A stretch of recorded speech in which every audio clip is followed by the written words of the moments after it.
aí, pessoal, tudo bem com vocês? Eu espero que vocês estejam maravilhosamente bem e hoje eu lhes trago a análise de duas partidas que foram jogadas em sequência uma da outra. Elas foram jogadas no Title Tuesday de ontem. Primeiro, Hans Niemann joga contra Magnus Carlsen e depois Hans Niemann joga contra Hikaru Nakamura. Então, o Hans está enfrentando, respectivamente, o número 1 do mundo e depois o número 2 do mundo em duas partidas muito interessantes e muito impressionantes, né? O Hans jogou extremamente bem. Então, sem mais delongas, vamos aí às análises. São duas partidas de Blitz, jogadas ontem no Title Tuesday. O Hans de brancas enfrentando o Magnus começa com E4, o Magnus responde com E5, temos cavalo em F3, cavalo em C6 e bispo em C4, então a abertura italiana é escolhida aqui pelo Hans. O Magnus joga cavalo em F6, a defesa dos dois cavalos, que eu acho que deveria ser chamado de contra-ataque dos dois cavalos, né? Então o Magnus está gerando uma ameaça no peão da casa de E4, e o jogador de brancas deve defendê-lo com o peão na casa de D3. Uma opção que teria sido muito interessante seria se o Hans tivesse jogado cavalo em G5, aqui o ataque de cavalo,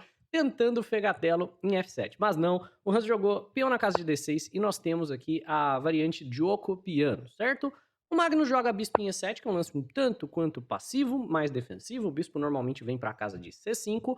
E o Hans Niemann joga cavalo na casa de C3, que é outro lance que não é tão jogado, porque normalmente o que as brancas fazem é jogar o peão na casa de C3. Isso aqui é muito mais comum, porque controla o cavalo do adversário e prepara para jogar peão na casa de D4. O cavalo em C3 é o que a gente chama de xadrez escolar, né? Aquele esqueminha de desenvolvimento que você joga quando você acabou de aprender a jogar xadrez. E normalmente a galera que joga isso ou acabou de aprender xadrez ou já tem tipo 2.600 de rating, tem uma ideia muito específica. Nesse caso, o Hans absolutamente tem uma ideia específica, por isso ele não vai tocar no peão de C. Vem um roque aqui por parte do Magnus e o Hans Niemann joga peão em A3. Normal, né? Gerando uma casa de escape para o bispo contra ideias futuras possíveis de cavalo em A5. Super normal esse peão em A3. D6 é jogado por parte do Magnus, solidificando o centro do tabuleiro, preparando para tirar o bispo. Bispo em E3 joga Hans Niemann aqui desenvolvendo. E nessa posição o Magnus joga peão em A5, lance também tremendamente natural, pegando espaço na ala da dama. E é nessa posição que Hans Niemann joga um lance que não é jogado com frequência. Ele joga dama na casa de E2 com uma ideia. Isso daqui, na verdade, é uma novidade teórica. Isso nunca foi jogado por mestres. E a ideia do Hans Niemann é fazer o roque grande, certo? Que é uma inovação. Dentro da italiana, normalmente a gente não joga isso. Normalmente a casa de E2 é reservada para o retorno do cavalo, para que ele possa vir para G3 e possivelmente a casa de F5 no futuro. Ou se não, o jogador de brancas vai fazer o roque, jogar dama na casa de D2 e preparar para um potencial ataque na ala do rei. A ideia de dama em E2 seguida por roque longo por parte do Hans, com toda certeza, foi uma preparação específica para enfrentar Magnus Carlsen. E nós temos nesse lance uma partida completamente nova. Saímos de teoria e estamos agora jogando xadrez de verdade. Vem bispo em E6 oferecendo uma troca de bispos. E nessa posição, novamente, uma ideia teórica muito interessante aqui, preparada pelo Hans, é roque grande. Deixa tomar o bispo dobrando peões. Eu não ligo. Se você tomar o meu bispo, eu, na verdade, vou ter um controle extremo sobre a casa de D5, porque agora eu tenho uma estrutura de peões de Maroxy e a coluna D semi-aberta para minha torre vai gerar tudo quanto é tipo de problema tático para você. Por consequência, Magnus Carlsen ignora por hora. Magnus joga dama na casa de D7, apenas defendendo o seu bispo, e vem torre de H na casa de G1 por parte do Hans Niemann, né? Não precisa ser sutil. A ideia do Hans é jogar G4 no futuro, G5 chutando o cavalo e assim em diante, gerando aqui um ataque na ala do rei. Aqui, Magnus joga cavalo na casa de G4, indo atrás do par de bispos do Hans Niemann, né, querendo pegar o bispo da casa de G3. E a ideia é que se você tentar preservar muito o seu par de bispos e voltar o bispo para D2, você vai acabar passivando demais a sua posição. Provavelmente, sequência seria cavalo em D4 aqui por parte do Carlsen. Então, H3, questionando o cavalo, cavalo por bispo, peão toma bispo, e apesar do Hans ter peões dobrados e ter a possibilidade do Magnus dobrar mais um par de peões aqui com bispo toma bispo, como a gente discutiu, isso daqui na verdade não é tão problemático para o jogador de brancas. Se a gente tivesse um final de jogo, essa estrutura de peões aqui seria terrível, seria horrorosa, porque o Hans teria 3 ilhas de peões, 2 pares de peões dobrados, mas enquanto estamos no meio jogo, o fato dos peões serem bem centralizados, na verdade só aumenta o controle central dele e deixa a posição bem difícil de jogar, e as duas colunas semi-abertas, na verdade, podem ser utilizadas bem agressivamente pelo Niemann. Então, depois de F por E3, vem só peão na casa de A4 pelo Magnus, bispo em B5, Hans Niemann castiga imediatamente. Aqui, esse peão em A4 acaba sendo um erro. A ideia correta para o Magnus teria sido jogar para B5. Ele teria que jogar algo como cavalo em A7, para poder jogar B5, ou torre na casa de B8 para tentar talvez preparar um B5 no futuro. Como a gente teve roque em alas opostas, é muito importante você jogar para uma avalanche de peões. O peão na casa de A4 enfraquece a casa de B5, então Hans Niemann ocupa com o bispo, dificultando agora a avalanche de peões. Gerou uma cravada no cavalo do Magnus, tá botando pressão no peão.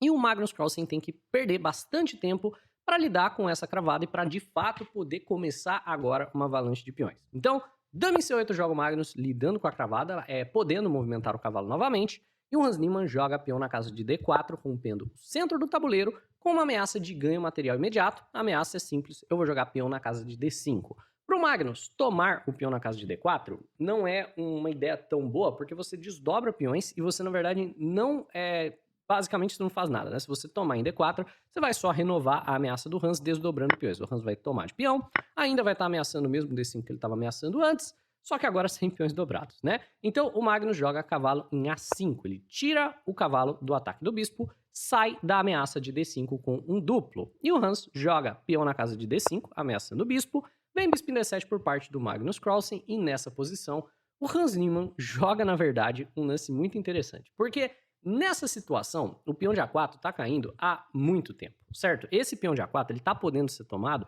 já tem vários lances, você vê? Ele está ameaçado de bispo, está ameaçado de cavalo, mas ele é o que a gente chama de um peão guarda-chuva. Quando a gente tem o roque em alas opostas, os peões aqui do jogador de brancos, por exemplo, o peão de G e o peão de H, mais atrapalham do que ajudam. Se esses peões não existissem, seria muito mais fácil para o ataque do jogador de brancas começar, porque a torre ficaria mirando diretamente o rei do adversário. O peão de A é da mesma maneira. Então aqui, você jogar bispo toma peão de A4 é basicamente você dizer para o seu adversário: eu não acho que o seu ataque vai funcionar. Eu vou tomar esse peão, eu tô com peão a mais, depois eu vou simplificar tudo, vou trocar material e o seu ataque não vai dar em nada. É aquela situação onde o iniciante olha e fala: opa, peão de graça. Aí o jogador intermediário e avançado já olha e fala: opa, é muito perigoso tomar esse peão. E o jogador genial, de mais de 2.700 pontos de rating, olha e fala: opa, peão de graça, exatamente como o iniciante. Então, bispo toma 4, peão em C6 joga o Magnus, começando uma avalanche de peões por aqui, e o Hans Niemann joga um lance muito interessante, cavalo em D2. Ele começa a recuar as peças para a ala da dama, para tentar montar uma fortaleza defensiva. Agora que ele pegou material, a ideia do Hans não mais é tentar te dar checkmate, né? Ele só precisa trocar algumas peças e simplificar para um final ganho, então ele muda completamente de marcha para a defesa do seu rei. Bispo em 8 joga o Magnus Carlsen nessa posição, liberando aqui a coluna para a dama, e bispo em B3 joga o Hans Niemann, tirando aqui o bispo da carinha da torre. O Magnus joga cavalo toma bispo, e curiosamente, né, ao invés de tomar de cavalo, seria o que 99% das pessoas jogariam, o Hans Niemann toma de peão, porque ele tem uma ideia de, no futuro, esconder o rei atrás desses 3 peões, né? Ele quer jogar rei B1 e rei na casa de A3. Tomar de peão aqui é uma ideia muito interessante, mas você vai ver que tem alguns problemas. C toma D5, a dama tá na cara do rei do Hans, e o Hans toma com o peão de E. E nessa posição, tomar de peão se prova um erro, porque Magnus Carlsen tem a opção de jogar um lance que vai virar a partida, né? Então, até então, o Hans estava ganhando. Nesse momento, o Magnus tem a opção, e somente nesse lance, de vencer o jogo se ele encontrar torre por peão de A. Qual seria a ideia de jogar torre por peão de A? Um sacrifício brilhante de torre. A ideia seria que, se você aceita a torre que foi sacrificada, você vai levar dama toma cavalo com cheque, e agora a situação azedou completamente para o jogador de brancas. Então, torre por peão de A é basicamente um peão de graça. Você não deveria tomar a torre que foi sacrificada, né? Se você joga, por exemplo, algo como rei na casa de B1, também não vai ser muito feliz a sua situação, torre em A8, mas pelo menos você não leva aquele ataque que vai ser tremendamente difícil de defender. Na partida, Magnus Carlsen, que estava talvez um pouco tiltado jogando contra o Hans, né? Ele nunca joga nas melhores situações quando tem essa questão emocional no jogo. Joga F5, não encontra o sacrifício que eu tenho certeza que ele encontraria sob circunstâncias diferentes. Aí você vê como o emocional faz diferença, e o Hans Niemann joga rei B1. Agora a ideia do torre por A3 não é mais tão impactante, porque a captura do cavalo não viria com cheque. Então, bispo em G6 aqui joga o Magnus, pressionando o rei, e torre na casa de C1. Quer jogar o peão em F4 com cheque descoberto? Pode jogar, não tem problema nenhum, né? É um cheque muito fácil de cobrir. Dama em C5, joga o Magnus Carlsen. Outra coisa interessante. O torre na casa de C1 também está alinhando a torre com a dama do Magnus. Então ele está preparando descobertos de cavalo. você tem que tomar muito cuidado aqui se você é um Magnus, porque esse cavalo agora pode se movimentar com ataque descoberto na dama, e isso pode vir ganhando material. No entanto, o Magnus joga dama em C5. Basicamente, ele tá falando, pode mexer o seu cavalo com o tempo na minha dama. O seu cavalo defende o peão, você jogar, sei lá, cavalo em E4, atacando a dama, cavalo em B5, cavalo em A4, qualquer coisa, eu saio do ataque da torre enquanto eu tomo o seu peão, não tem nenhum descoberto aqui que interessa, então eu vou deixar a dama na cara da torre mesmo, né? Rei em A2, joga o Hans Niemann, escondendo o seu rei, e bispo em G5 aqui, ó, joga o Magnus Carlsen, gerando pressão sobre o peão de E3. E novamente, você até tem lance tipo cavalo em E4, ataca o bispo, ganha a peça. Nada disso, dama por E3, né? Não tem problema nenhum o descoberto de cavalo por hora. Então o Hans tem que defender o seu peão de E, joga torre em E1, defendendo o peão, bispo em H4, atacando a torre, e torre em D1, joga aqui o Hans Niemann. Bispo volta para casa de G5, ameaçando o peão mais uma vez, e aqui o Hans Niemann provavelmente pode empatar, repetindo o lance, ele volta a torre para casa de E1, mas ele prefere ter um jogo, então ele joga cavalo na casa de F1, e agora o cavalo defende o peão de E. E aqui você vê que, na verdade, a situação mudou um pouco de uns lances atrás, porque antes, se o cavalo saísse, certo, o peão de D cairia. Antes, se o cavalo saísse, o peão de E cairia. Então esse descoberto de cavalo, que tá podendo ser jogado nos últimos 6, 7 lances, mas não faz nada, nessa posição, de fato, está sendo ameaçado. Cavalo em E4 é uma ameaça real, né, de ganhar o bispo limpo. Só que o Magnus, que está ignorando esse descoberto nos últimos 7 lances, talvez não percebeu as mudanças sutis na posição, com a defesa do peão de E, com a defesa do peão de D, e ele joga peão em F4, caindo diretamente em cavalo em E4, ataque descoberto na dama, ganhando uma peça inteirinha para Hans Niemann. E a posição do Magnus é abandonável. É uma posição total e completamente perdida.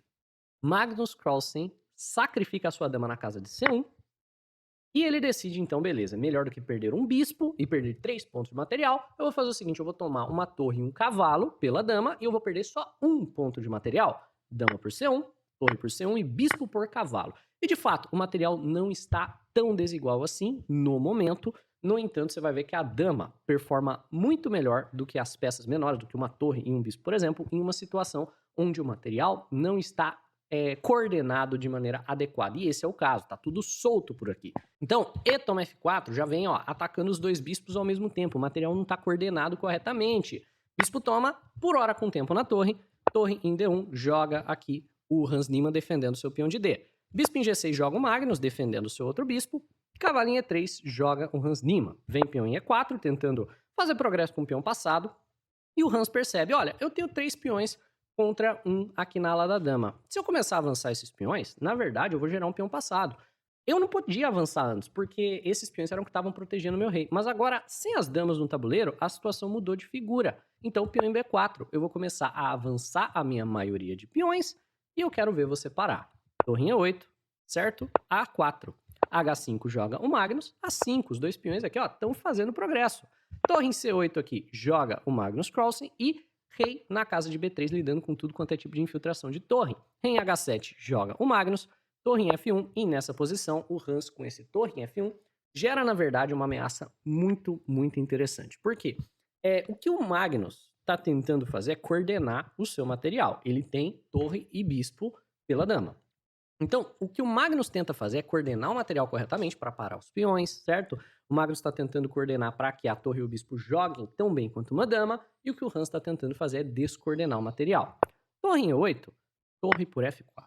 Esse é um sacrifício de qualidade, com o objetivo de descoordenar as duas torres, fazer com que elas não consigam trabalhar juntas e dificultar para que o Magnus lide com esses dois peões avançando. Torre por F4, dama em D2, já ó, preparando descobertos, já meio com tempo. A torre tem que voltar, ou as torres têm que se defender, e B5, os peões começam a progredir de maneira que eles se tornam imparáveis no longo prazo. Torre em F2 com tempo na dama, tanto faz dama em D4, também, né, gerando aqui progresso para os peões. A torre vem para casa de E2, ameaçando o cavalo, mas está tudo muito bem defendido. Peão em A6, gerando ali o seu peão passado, quer você tome, quer não. B para A6, B para A6, torre em A8 ameaçando o peão de A, peão na casa de A7 e o peão está defendido. E nessa posição, a única chance para o Magnus teria sido entrar no descoberto de cavalo, jogar torre em F2, para tentar voltar a torre para casa de F7, né, onde ela vai atrás do peão. É uma maneira muito difícil de jogar, porque você tem que perceber muito rapidamente que não tem nenhum descoberto de cavalo que importe depois de torre na casa de F2, e você de fato vai conseguir voltar para F7. No entanto, o Magnus joga a torre em E1 e acaba sendo lento demais. Ele tenta vir por A1 para pegar o peão, em A2 cortando essa ideia, torre em C1 joga o Magnus, dama em B6 defendendo o peão, já gerando aquela ameaça de atacar a torre e promover, torre em C8 para as torres se defenderem, dama em B7, e nessa situação tá tudo paralisado e o peão de B tá livre para se movimentar. H4, B4, rei H6, B5, rei G5, B6, e nessa situação depois de rei em F4, ameaçando o cavalo, o Magnus estava esperando que você fosse ter que movimentar o cavalo, né, e aí o peão ia se movimentar, talvez você tenha que sacrificar o cavalo em cima do peão, mas o Hans Niemann termina o jogo com estilo, dama toma C8, e agora o peão vai promover. Sacrifica a dama na torre, torre toma B7, não tem como parar a promoção do peão, e nessa posição, Magnus Carlsen abandona a partida? Não! Ele simplesmente deixa o relógio correndo, de raiva, e ele perde por tempo, mostrando o quão emocionalmente afetado ele estava durante a partida, porque, cara, você deixar o relógio correr, acabar, não tinha tanto tempo no relógio, ele tinha uns 6, 7 segundos, mas numa partida de Blitz, o Magnus já joga 30 lances em 6, 7 segundos, né? Mas ele simplesmente largou, levantou, saiu do PC e deixou o tempo no relógio acabar, e Hans Niemann vence Magnus Carlsen no Title Tuesday. No jogo seguinte, ele vai enfrentar ninguém mais, ninguém menos do que Hikaru Nakamura. Isso foi em sequência. Pera aí, deixa eu mudar aqui a capinha do vídeo e vamos lá, beleza? Temos aqui agora Hans Niemann enfrentando Hikaru Nakamura. Isso foi no jogo seguinte, alguns minutos depois. Hans Niemann agora tá com as peças pretas, né? E ele vai jogar aqui contra o Nakamura numa partida igualmente impressionante, certo? Vamos à análise aqui dessa partida. Nakamura começa com E4 e Hans Niemann joga E5. Vem bispo em C4, abertura do bispo, cavalo em F6, pressionando o peão, peão em D3 e bispo em C5 joga o Hans Niemann, certo? Vem cavalo em F3 e nós temos a mesma abertura que ele jogou contra o Magnus, só que ele ganhou de brancas e agora ele vai tentar ganhar de pretas. A diferença é que contra o Magnus o bispo estava na casa de E7 e agora ele tem o bispo na casa de C5, mas de qualquer forma nós temos na prática uma abertura italiana. Peão em D6 defende aqui o peão, cavalo em D2 joga o Nakamura e o Hans Niemann joga peão na casa de C6. E nessa posição, o Nakamura tem a opção, né, de fazer rock, ele pode jogar peão na casa de C3, muitas coisas já foram jogadas nessas linhas, mas o Nakamura começa a jogar lances um pouco estranhos de abertura, ele joga bispo em B3, que é um lance lógico até, só que é um pouco de uma perda de tempo, normalmente você joga bispo de volta para B3 como lance de espera, quando tem um cavalo na casa de C6, e esse cavalo tem a ideia de vir para 5, querendo pegar o bispo, né, então o bispo em B3 é um lance que você joga nesse tipo de linha. Aqui, nessa posição, meio com uma perda de tempo. O Hans Niemann faz o rock, e o Nakamura novamente tem a opção de tirar o rei do centro do tabuleiro, mas ele escolhe dama em E2, que também é uma ideia muito pouco jogada, certo? É uma ideia que o Hans jogou naquela outra linha para tentar rock longo, mas a situação estava diferente, o bispo estava na casa de E3, o cavalo estava na casa de C3, e aqui o Hans Niemann está só fazendo o arroz com feijão, torre em E8, ó, peças desenvolvidas, o rock feito, controle central, H3 joga o Nakamura, mais um lance aqui meio de perda de tempo, não precisava jogar o lance peão na casa de H3, e o Hans Niemann joga peão em A5, pegando espaço na ala da dama, C3 e peão em A4, chutando o bispo, que volta para a casa de C2. E nessa posição, o Hans Niemann já tem uma leve vantagem. Por que ele tem uma vantagem? Porque o Nakamura ainda não decidiu para onde vai fazer o rock, ele ainda tá com o rei no centro do tabuleiro, tá com o cavalo meio que na frente do bispo, então tá difícil de desenvolver por aqui, e o Hans já joga peão em D5, já rompendo o centro do tabuleiro, para tentar punir esse fato de que a dama e o rei estão aqui na coluna E basicamente ele tá jogando com o rei no centro. Cavalinho F1 joga o Nakamura e o Hans Niemann joga B6. Com qual ideia? Com a ideia de trocar e depois jogar bispo em A6. Falando tipo assim, ó, cara, se você não quer fazer o rock, beleza, você não vai fazer mais. Eu vou te tirar o direito ao rock. Cavalo em G3, a manobra típica da italiana. O cavalo normalmente quer vir para casa de F5. D por E4, D por E4 e bispo em A6, atacando a dama, mas mais importante do que atacar a dama, tá impedindo o rock do Hikaru Nakamura para a ala do rei. Depois de dama em D2, o Nakamura tá gerando aqui uma ideia. Ele quer trocar dama, se possível, porque ele não pode fazer o rock, então a troca de damas faz bastante sentido. Vamos para um final de jogo onde eu ter o rei no centro não é tão perigoso, mas ele também tá gerando aqui a possibilidade de dama em G5 no futuro, caso o Hans Niemann não seja cuidadoso. O Hans pensa por cerca de 30 segundos aqui e ele decide não trocar damas. Ele fala, tudo bem, eu vou me defender, eu vou jogar dama em C7. A dama, por hora, tá um tanto quanto passiva, mas é melhor eu deixar a coluna D aberta para trazer uma torre no futuro, e como você não tem como fazer o rock, eu prefiro manter as damas no tabuleiro, porque eu vou dar checkmate em você.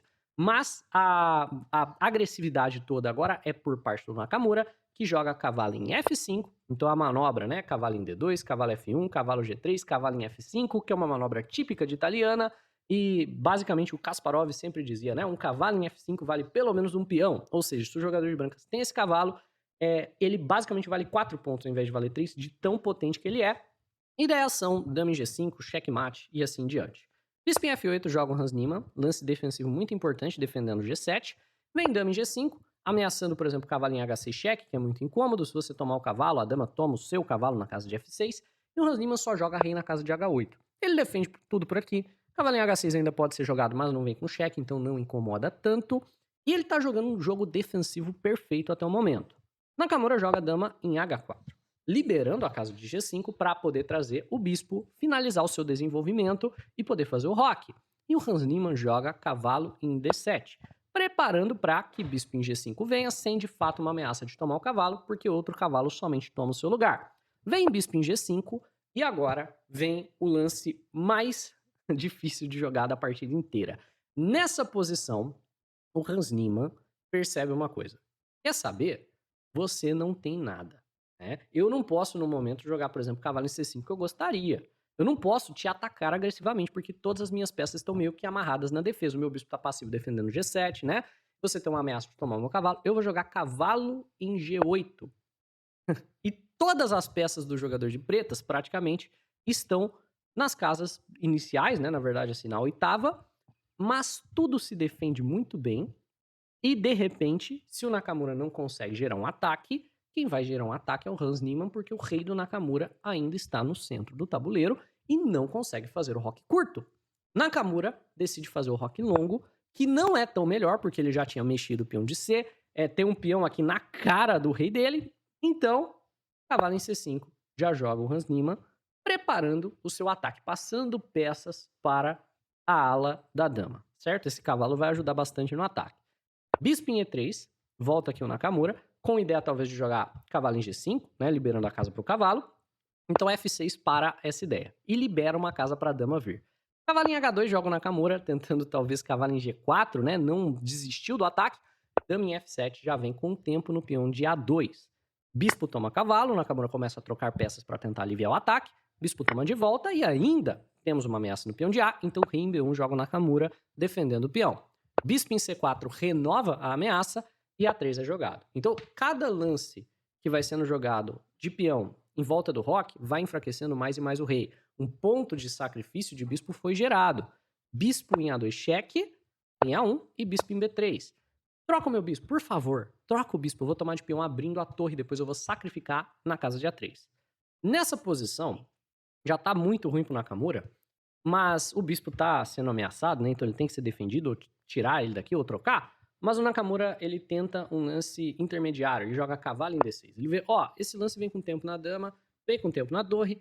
Você precisa tomar o meu cavalo. Então, ao invés de defender o seu bispo, ele gera uma contra-ameaça. O problema desse lance é que ele simplesmente pode ser tomado, né? A gente pode jogar bispo toma cavalo se a gente quiser. E agora o jogador de brancas tá com um problemão, porque o bispo continua caindo. Então, se você toma o bispo de volta, você vai perder uma peça limpa. E se você tomar na casa de B3, como a gente comentou, A por B3 e temas de torre por peão de A se tornam temas muito relevantes, certo? Torre toma bispo, dama em C4, torre em D1 e, por exemplo, torre por peão de A e você já não pode tomar. Se você tomar essa torre que foi sacrificada, você vai levar checkmate com dama por C3, dama em C2, dama em A2, checkmate. Por consequência, esse cavalo em D6 ele é um lance ruim, quer você tome o cavalo, quer não, tomar o cavalo é o melhor lance. Mas o Hans Niemann, ele ainda faz uma graça, ele joga dama em F8, ele sacrifica a qualidade por conta de um cálculo muito interessante que ele faz. Cavalo toma torre, beleza, tô com uma torre a menos temporariamente, mas tem tanto um cavalo caindo como um bispo caindo. Então eu recupero o material tranquilamente com o bispo toma C2, seu cavalo tá caindo e a sua torre tá caindo também. Cavalo em C7 com o tempo na torre, bispo toma torre. Torre toma bispo de volta, temporariamente o material está igual, só que o cavalo está preso. Torre D8, com tempo. Estão ameaçando tomar sua torre. Se torre toma torre, for jogado, dama toma, ao mesmo tempo ameaça o cavalo e também ameaça checkmate. Então vai ganhar a peça. Não dá para defender o cavalo e o checkmate ao mesmo tempo. Você fala, mas como que isso daqui vai ser checkmate, né? E se eu tirar o cavalo aqui, o problema dessa infiltração de dama é que com toda certeza o ataque aqui do jogador de pretas vai levar a algo brutal, né? Tem aquela mesma ideia de bispo por A3, e aí se você tomar, tem o problema dos peões aqui caindo com cheque, com toda certeza o jogador de pretas aqui tem um ataque que vai levar a checkmate muito brevemente, certo? Ou pelo menos a um ganho expressivo de material, se não checkmate. Então, ao invés de tomar a torre, o Nakamura defende sua torre, dama G4, mas agora o Hans Niemann toma, e dama em C8, e agora o cavalo tá preso. O Nakamura não consegue tirar o cavalo, perdeu uma peça limpa. Dama por peão de A, dama toma cavalo, e com uma peça a menos nessa circunstância, o Nakamura pode muito bem abandonar, né? Contra o jogador do calibre do Hans Niemann, contra qualquer outro grande mestre, o Nakamura pode muito bem abandonar. Mas ele ainda tenta para ver se o Hans cai em alguns truquezinhos, porque o rei tá bem preso, então talvez tenha alguma ideia de checkmate da última fileira, alguma coisa assim, né? F3 apoiando ali a cadeia de peões, tirando o peão de F2 do ataque do bispo, dama em D7, dama em C2 impedindo a infiltração, cavalinho E7 trazendo o cavalo pro jogo, cavalinho F1, cavalinho G6, o Hans quer entrar na casa de F4, atacar a base da cadeia de peões, cavalinho D2, cavalinho F4, cavalinho C4, né, girando aqui talvez algumas ameaças nos peões, mas o cavalo nem vai ficar aí por muito tempo, B5 é jogado, cavalinho A5, bispo em B6 ameaça o cavalo tem que voltar, e agora, dama em E6, joga aqui o Hans Niemann pressionando o cavalo e prendendo a dama meio que a defesa do cavalo. Cavalinho D2, saindo da pressão e pendurando o peão de G, o peão é capturado. C4, beleza, vamos ver aqui se o Hans vai, enfim, né, abrir linhas aqui para cair em algum duplo de cavalo, alguma coisa, mas cavalinho E3 dá um duplo na dama e no peão, o peão é capturado, não tem checkmate do fundão por conta de não tem nenhum cheque aqui, então finalmente, nessa posição, o Nakamura abandona e o Hans Niemann vence tanto o número 1 do mundo quanto o número 2 do mundo em sequência e vence também o torneio, porque essas duas foram as penúltimas partidas, a última partida do torneio. Ele fez um empate rápido, que era o que ele precisava para assegurar a vitória e a sua premiação em dinheiro e faz história. Comenta aí embaixo o que você achou, deixa o like no vídeo, se inscreve no canal, um abraço e até a próxima.